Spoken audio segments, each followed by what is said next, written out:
Hello guys, in this video I'm going to show you how to crop picture for Instagram stories. So let's start. The first thing you have to do for cropping your picture for an Instagram story, you just go to your Play Store and open it. And after that, in the search bar you just simply type PicsArt, and after installing this application you just simply click on open, and then you just simply click on the plus icon at the bottom, and here you just simply select photos, and then you just simply select the tool option, and you see the crop option, so simply click on that. And here you just see the Instagram story option, so simply click on that. And after complete your cropping, simply click on the check mark, and then click on the arrow icon at the top right corner of your screen.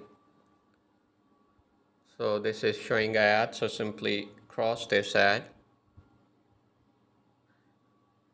and then simply click on save and save to your device. And after that you just simply go to your Instagram and post your story as you normally do. That's it. I hope this video is beneficial for you. If you like the video, do like, share and subscribe our channel.